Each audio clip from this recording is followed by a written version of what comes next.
My grandmother always said I was disrespectful just for speaking up, and called me a fool when I stayed silent. She accused me of sneaking out, said I'd end up just like my poor parents, and now she wants forgiveness.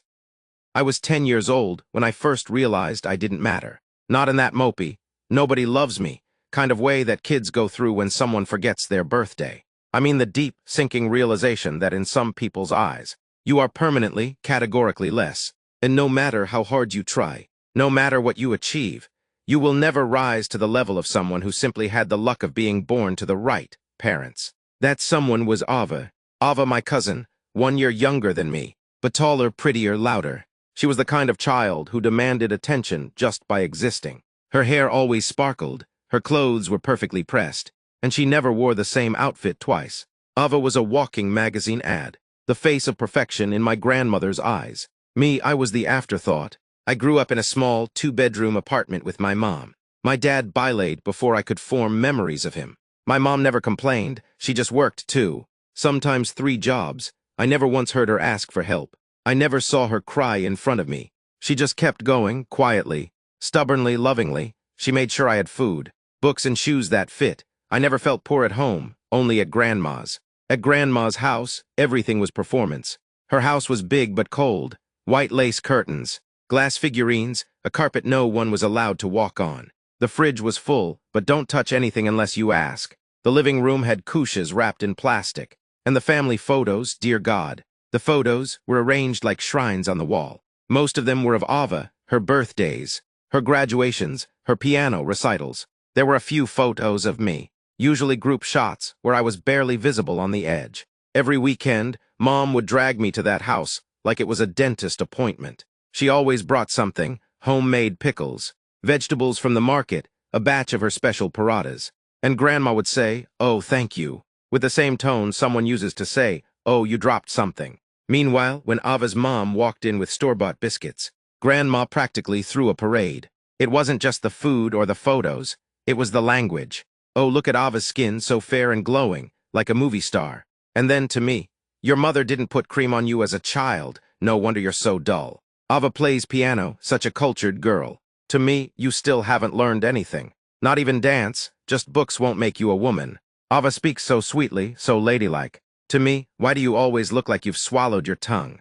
Speak properly, girl, or are you mute? If I tried to speak, she'd cut me off with a sharp, "Now you're talking back," but if I kept quiet, she'd hiss, "You fool, say something." Just sitting there like a cow. It was a trap, and I was always the idiot who fell in. I learned to play dead, to smile politely, nod, and avoid any topic that could trigger her judgment.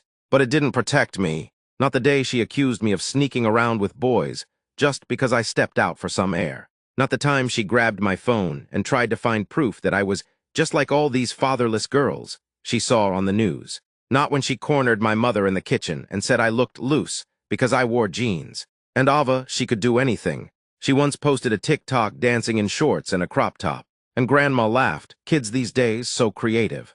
If I even wore eyeliner, she'd gasp. Trying to attract attention, no shame. It came to a boiling point one Sunday when I was 16. We were at a family lunch, and Ava was bragging about her upcoming Sweet 16 party, private venue. Makeup artist, imported cake. Grandma was glowing like it was her own party. I mentioned, shyly, that I'd gotten into the top 5% of my school for science. Grandma didn't even look at me. She was busy adjusting Ava's hair clip.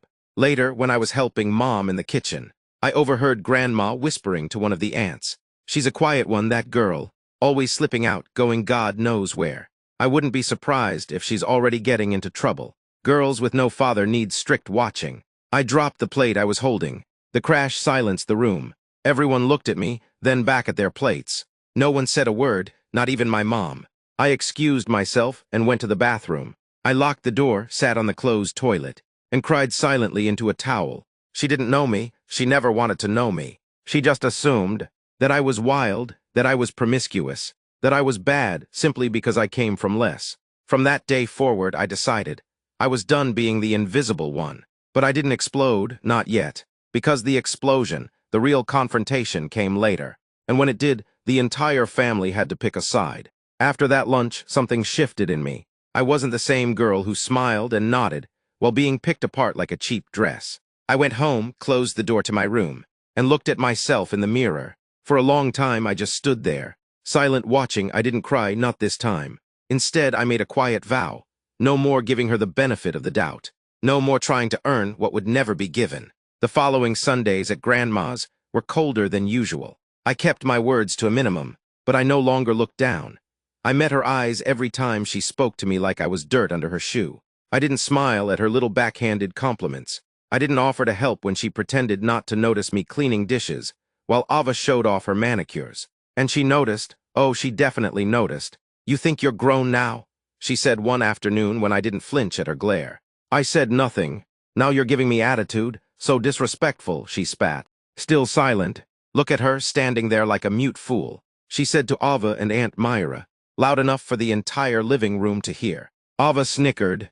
I left the room. From that point on, Grandma made it her mission to remind everyone who the bad one was. It wasn't enough that Ava was the golden girl. She had to make sure I was the disappointment. She began making little comments during family dinners. I heard some girls at her school got suspended for sneaking off with boys.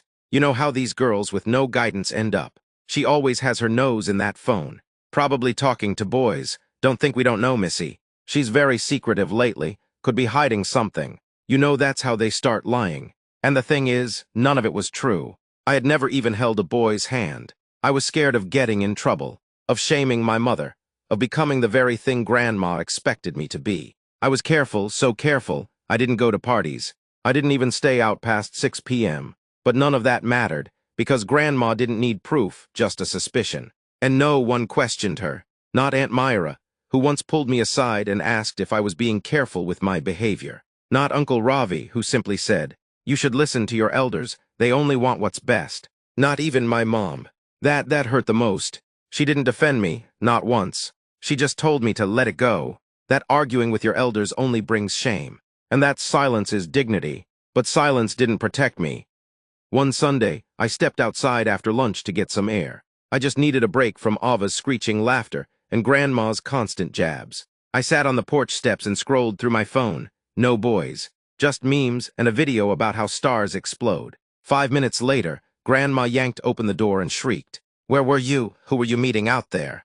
"I saw you hiding your phone." "I wasn't meeting anyone," I said, startled. "Don't lie to me, you think I'm stupid. I know girls like you, running out to sneak around, pretending to be innocent. Next thing we know, you'll come home with a baby and say it's an accident." I felt like I'd been slapped. My chest tightened. I tried to speak, but the words caught in my throat. "I'm telling you this now," she continued, pointing a shaking finger at me. "If anything shameful happens because of you, don't come crying here. We are a respectable family." I looked around. Ava was watching from the window. Smug Aunt Myra peeked over her shoulder. My mom, silent, face pale, hands wringing her dupatta. I turned to Grandma and said very softly, "I did nothing wrong." "Oh, now you're talking back," she roared. "I'm not talking back, I'm just..." "Enough, the girl has no shame. Look how she speaks to her elders." "I didn't do anything."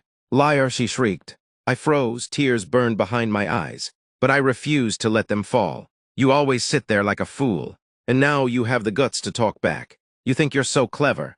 You think your mother's hard work gives you the right to behave like this. Your mother should be ashamed, raising a girl with no respect." She stormed inside, and just like that, I became the villain. From that week onward, she told everyone I was acting out. She told the other aunties I was spending too much time on my phone, that I was talking to boys and being secretive. At one point, she even said I might be sneaking out at night, which was laughable.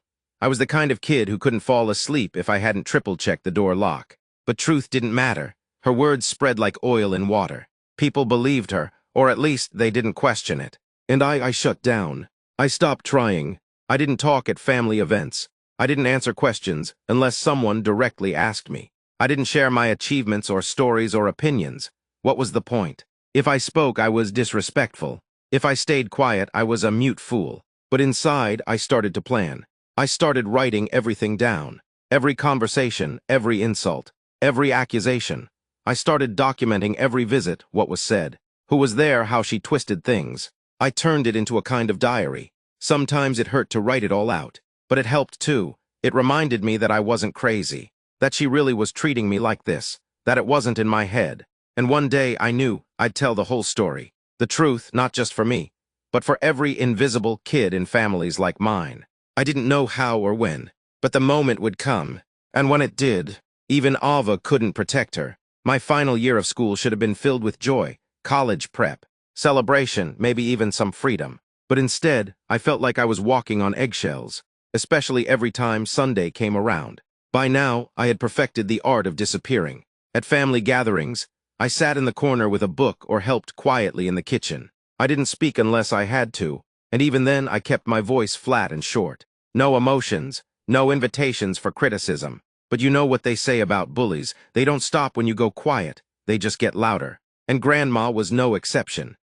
One afternoon, we were gathered for what she called a small family lunch, which in her mind meant full formal dining, with everyone dressed like they were attending a wedding. Ava, of course, came down the stairs in a designer salwar camis, all glitz and bangles, holding her phone up for selfies while her mother adjusted her dupatta like she was royalty. I wore my favorite faded green kurti, one of the few pieces I actually liked. My mom had altered it slightly so it fit better, and I had paired it with some simple jumkas. I thought I looked okay, not flashy, not careless, just me. The moment I walked in, Grandma scanned me from head to toe with a face like she'd just smelled something sour. "That's what you chose to wear," she said in front of everyone. "Looks like you picked it out of a donation pile." Aunt Myra chuckled softly into her glass. I ignored the comment and kept walking, but Ava wasn't done.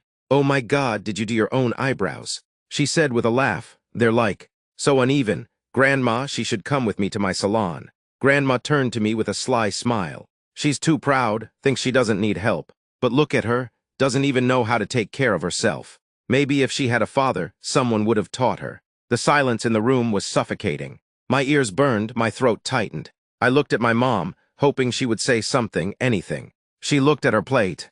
I pushed my chair back and left the table. Later, when I was alone in the garden trying to calm down, Grandma followed me. "You think you're better than everyone," she hissed. "You can't take a little joke. Don't be so sensitive." "That wasn't a joke," I said, barely able to control my voice. "You insulted my dad, my mom, me." "Oh, now you're talking back," she snapped. "Look at this girl. I raised you better. Or maybe not. What would I expect from someone raised without a man in the house? Your mother has filled your head with nonsense." I blinked. "You didn't raise me." "What did you say?" "I said you didn't raise me." She took a step toward me, eyes wide. "Disrespectful girl, you think you're someone now. Just because you passed your school tests. You think this is America, where children can scream at elders and live alone." I didn't scream, I didn't even speak loudly.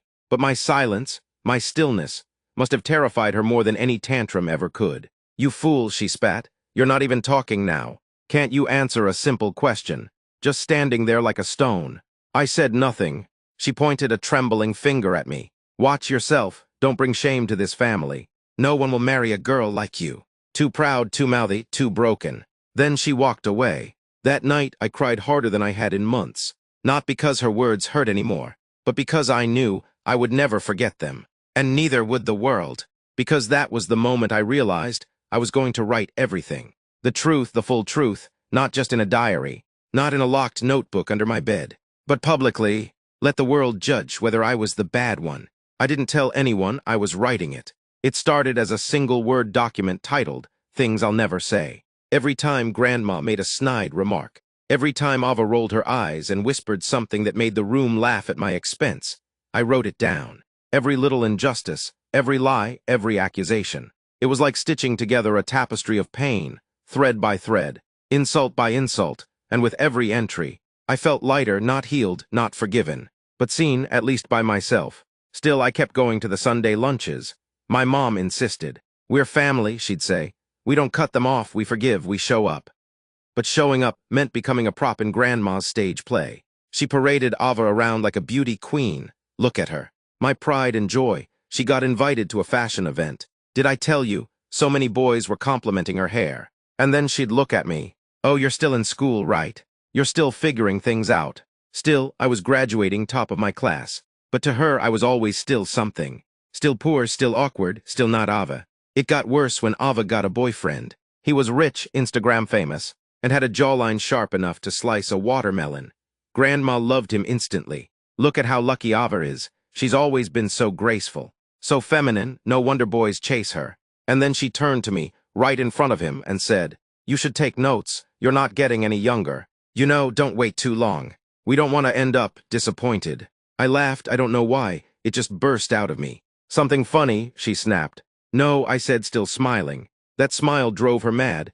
I could see it in her eyes. She didn't know what to do with it. I wasn't crying, I wasn't sulking. I was smiling, like her words had finally stopped mattering. And in a way, they had. Because I was writing, every single word. The turning point came during Ava's birthday party. A full-blown garden event with fairy lights. Rented musicians, waiters in black vests. It looked like a movie set. The entire family was invited. And of course, Grandma was at the center, playing hostess in a gold sari. I kept to myself that day. I wore a plain dress. I helped with serving. I stayed out of photos. But somehow, I still became the target. Halfway through the evening, I overheard Ava whispering to two cousins.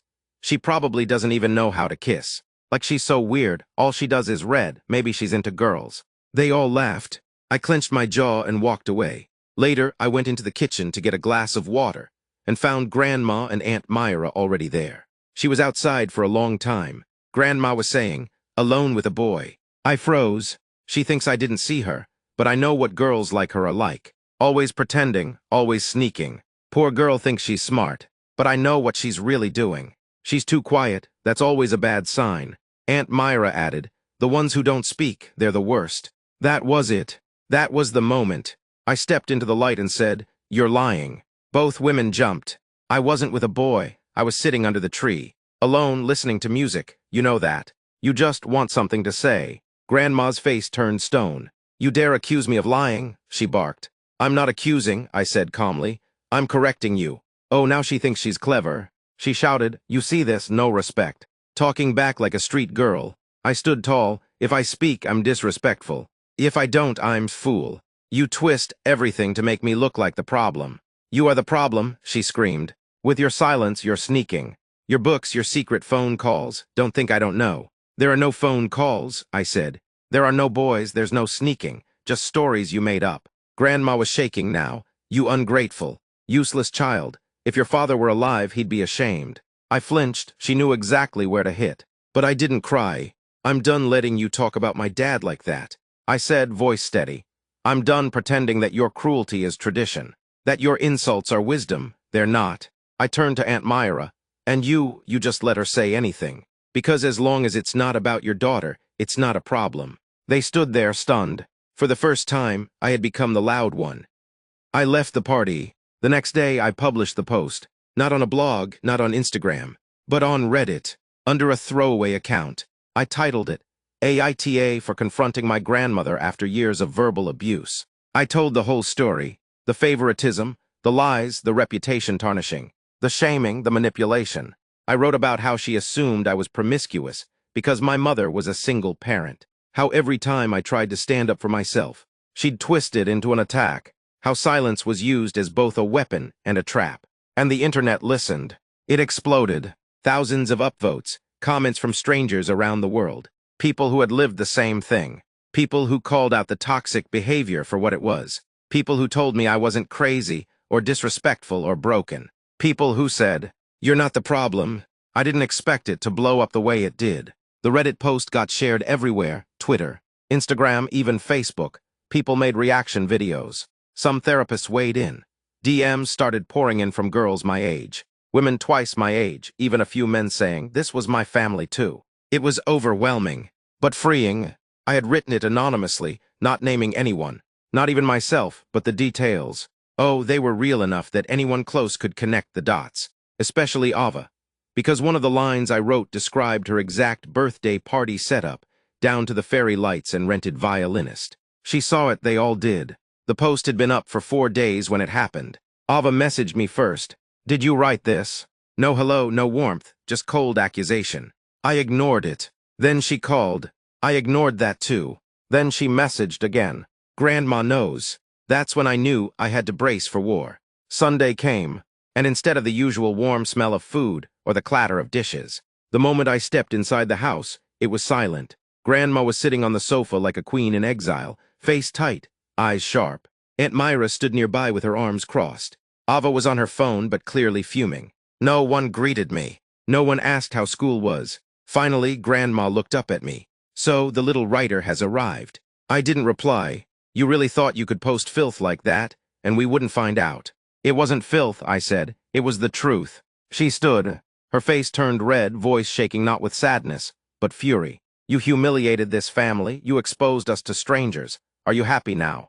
No one's names were mentioned. I replied calmly. No one would have known if you hadn't outed yourselves. Aunt Myra gasped like I'd just committed murder. Grandma took a step forward. I fed you, gave you a roof, clothes. And this is how you repay me. You didn't feed me, I said. My mom did. You made us feel like we owed you for existing. You're an ungrateful little girl, and you're a bully hiding behind your age.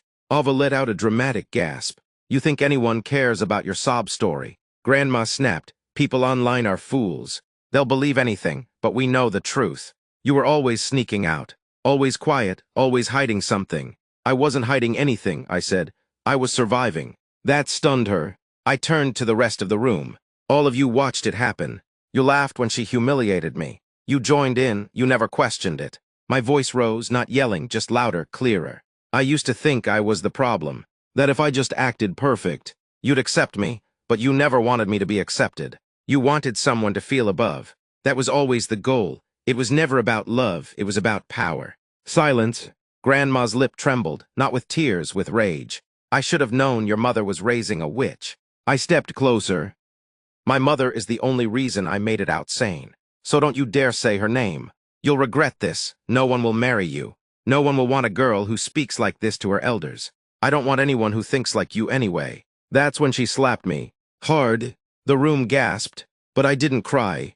I stood there, slowly turned my face back toward her, and I smiled. Not mockingly, not cruelly. Just freedom. You hit me, I said quietly. She blinked, as if just realizing it. You hit me in front of everyone, and I didn't break. She looked like she might faint. I stepped back, looked at my mom, who was finally crying, not because I was hit, but because I stood up. We're leaving, I said to her. She nodded. We left without another word. We didn't talk much on the ride home. My mom's hands gripped the steering wheel so tightly I could see her knuckles go white. But her eyes never left the road. I sat beside her, staring out the window, the sting of Grandma's slap still pulsing in my cheek like a quiet heartbeat. When we finally got home, we just sat in the car for a while.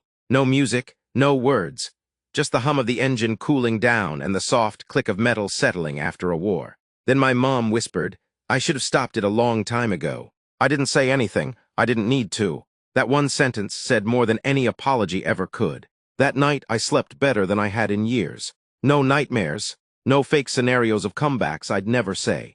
No guilt. The house was quiet, and for once, it didn't feel like tension was pressed into the walls. It felt peaceful. In the morning, I logged back into Reddit. Thousands more comments. Messages from people who had seen the update. A few stood out. One from a girl in India. This sounds like my aunt. She spread lies about me sneaking out with boys when I was going to the library. Thank you for showing me I'm not alone. One from a therapist. You're not disrespectful. You're healing, and healing is loud sometimes. One from someone who simply wrote, You're braver than you think. I had never met any of them, but I felt more seen than I ever had at a table full of my own blood. And then came the messages from my actual relatives. Not the cruel ones, but the quiet ones. The cousins who had always smiled at me softly, but never said much. The aunts who never defended me, but also never joined in. One cousin messaged, I read the post, I knew she was bad. I just didn't know how bad, I'm sorry. Another, you weren't lying, we all saw it. We just didn't want to be next. Even Aunt Myra's youngest messaged anonymously. It's weird, seeing her act all sweet at church when I know what she's like behind closed doors. I hope you're okay, I really do. It was bittersweet, because part of me wanted to yell at them. Where were you when I needed you? But another part, the tired, healing part, just appreciated the acknowledgement. 1 week passed, then 2. No Sunday lunch invitations. No phone calls from Grandma. But that didn't mean silence. Word spread fast in our community. Old aunties started calling my mom, asking what happened, and why didn't you stop her? And is it true she posted family matters online? And you know what my mom said? She told the truth, that's all. For the first time, my mom wasn't defending them. She was defending me. It was like watching a flower bloom in reverse, slow, unsure but undeniably alive. We started making our own Sunday rituals. Pancakes walks, library visits, movies on the couch. It was awkward at first, like we were learning how to be a family without Grandma's shadow looming over us. But soon it felt real. Then came the letter, handwritten, from Grandma. I recognized her curling script instantly.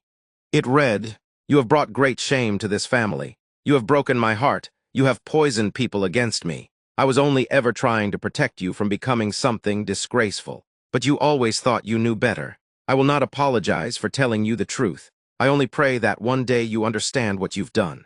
No signature, no love, just a guilt bomb disguised as a prayer. I didn't respond, but I folded the letter, placed it in a box, and labeled it. Proof that I wasn't imagining it. It sits at the back of my closet now, not because I need the reminder, but because one day, if someone else tries to say, "It wasn't that bad," I can show them that letter and say, "Yes, it was." And still, I'm healing. It's slow, it's messy. Some days I feel strong, other days I feel small again. But every day, I remind myself, I broke the cycle. I spoke up. I refused to be the family scapegoat any longer. 2 weeks after the letter, something unexpected happened. One of my older cousins, Priya, from out of state, called me. Now, Priya wasn't just some distant cousin. She was one of the few I used to look up to as a kid. She had always seemed so confident, rebellious in a quiet way. She didn't attend many family events, and I never understood why. I figured she was just too cool for our chaotic mess. Turns out I was wrong. "Hey," she said after I picked up. "I saw the post, I knew it was you." I held my breath. Was she calling to yell, to shame me? But then she said, "I'm proud of you." I exhaled so hard I almost dropped the phone. I moved out the moment I turned 18. She continued, "I never came back, do you know why?" I stayed silent. Because Grandma did the same to me. Exactly the same. Down to accusing me off-running around with boys when I was just going to my part-time job. Said I was ungrateful. Said I'd bring dishonor to the family. She paused. I didn't have the words for it then. But what you wrote, you gave it a name. Emotional abuse, reputation tarnishing, public humiliation disguised as discipline. You made me feel sane for the first time in years. I felt like crying, but I didn't, I just listened. "I'm sorry I didn't protect you," she said softly. "I should have said something when I saw her doing to you what she did to me. I just thought staying away was enough. But silence is a kind of betrayal too, huh?" I couldn't even speak, because her words were exactly what I'd always needed to hear. We stayed on the phone for 2 hours. She told me stories I'd never heard, about how Grandma had once accused her of stealing money that went missing during a family function, only to find out later that an uncle had borrowed it and never admitted it, about how Grandma spread a rumor that Priya had gotten pregnant in college when she had actually been hospitalized for an ovarian cyst, about how no one believed Priya when she denied it, because Grandma said, "Why would an elder lie?" It was the same cycle, just with a different target. And Priya told me the most important thing I'd ever hear. "You're not crazy. You're just the first one to fight back publicly. That takes guts." That night I couldn't sleep. Not because I was haunted, but because I felt light. Lighter than I had in years. It was like someone had lit a candle in a dark hallway. I'd been wandering in blind my whole life. And then, a few days later, something else happened. A text from an unknown number. "Hi, I'm your cousin Myra's daughter. I don't know if you'll talk to me after everything, but I wanted to say thank you." Another, "I used to think something was wrong with me, because Grandma always said I was too loud, too wild, too boyish. I cut my hair once and she told me I'd never find a husband. But after reading what you posted, I think maybe she's the one with the problem." Another, "I'm sorry I didn't believe you sooner. I do now." My phone became a confessional booth. People who had suffered in silence under Grandma's reign were suddenly finding their voices. And all it had taken was one story, one post. I never meant to start a movement. I was just trying to heal. But sometimes, telling your truth isn't just survival. It's revolution. By the time the third cousin messaged me to say, "I believe you now," something inside me changed. Not out of pride or smugness, but a quiet, steady calm that wrapped itself around my ribs like armor. For the first time in my life, I wasn't afraid of her anymore. Grandma, the matriarch, the myths, the tyrant. Her silence used to feel like a storm waiting to explode. Her glare could paralyze a room. She didn't raise her voice unless she wanted the world to stop spinning. And for decades, everyone let her shape reality like it was clay in her palm. Until now, until a bunch of cousins, nieces, and nephews started talking, started remembering, started saying things like, "She did that to me too," or "I always thought that was just how she showed love." One cousin wrote, She once told my mom that I looked like a bad girl because I wore eyeliner. I was 13. I never wore makeup again until college. Another messaged. She told everyone I got caught with a boy behind the school when I was literally helping my classmate find his lost keys. Even my own parents didn't believe me. And the worst, she told me not to speak at Grandpa's funeral because I talked too much nonsense. I was 10. The more I read, the clearer the pattern became. She wasn't protecting us, she was controlling us. With shame, with rumors, with fear. The crown she wore wasn't one of wisdom. It was one of manipulation, passed down and polished over generations. And it was cracking. The real tipping point came during a family gathering I wasn't invited to. But I heard about it. Apparently, Grandma made some offhand remark about how the disrespectful ones should be cut out completely, and that she raised them better than this. You know, her usual martyr nonsense.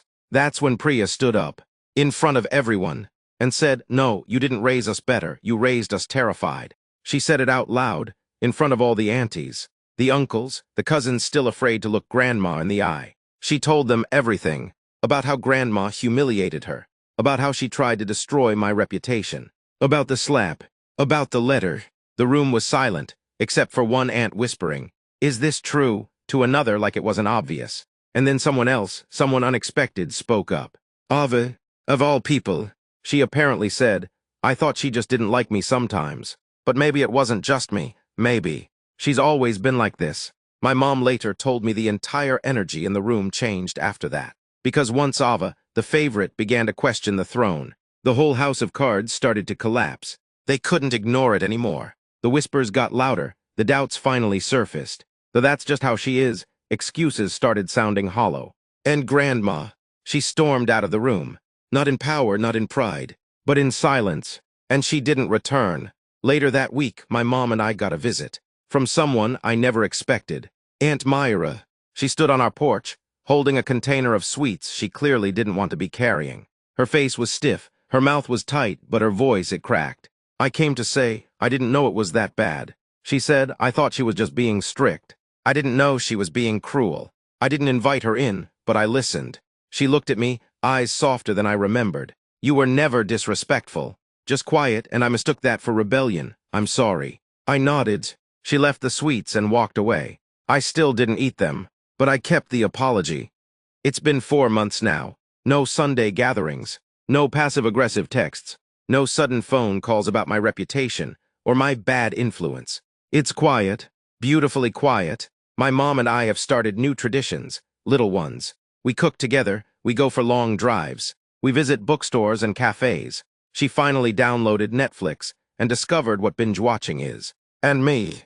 I've started writing. Not Reddit posts, but actual stories. Stories about girls who escape the shadows of matriarchs. About silence turned into thunder. About families that break and rebuild stronger. It's not revenge. It's healing. Some days I still think of Grandma. Sometimes I feel pity. Sometimes nothing at all. But never fear. Never again. Because when you strip away the power from someone who built it on your pain, what's left is just a person. A loud, aging woman with no one left to listen. And me. I'm finally free. Freedom isn't loud. It doesn't arrive with fireworks or sudden applause. It's quiet, sometimes so quiet you don't notice it at first. It looks like drinking tea in the morning, without worrying that someone will criticize how you hold your cup. It sounds like silence after dinner. No snide comments. No passive-aggressive remarks. No side eyes waiting to explode into accusations. It feels like wearing whatever you want without preparing a defense before leaving the house. That was what my life began to feel like after Grandma's grip loosened. The shadow she cast no longer reached our doorstep, and the light that slowly replaced it was strange, almost unfamiliar. I didn't know what to do with peace at first. I had been surviving for so long that rest felt suspicious. I kept bracing for another slap, another accusation, another cruel remark that would twist my words and paint me as the villain. But it never came. Not from her, at least. I still had to deal with the aftermath. Scars don't disappear just because the sword is gone.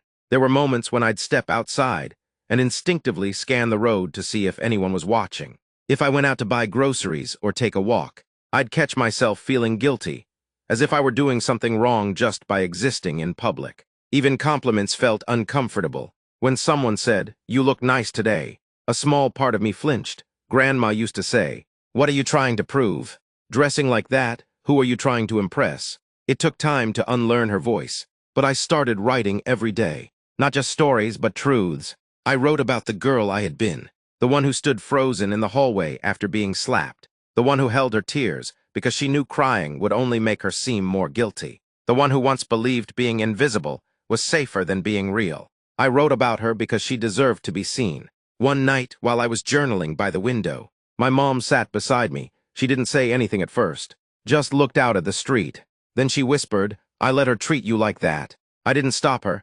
I thought keeping the peace was the right thing to do. But I realize now, there's no peace in silence. I turned to her shocked. She rarely spoke about Grandma anymore. It was a wound she tried to hide beneath routine and chores. I was scared too, she said.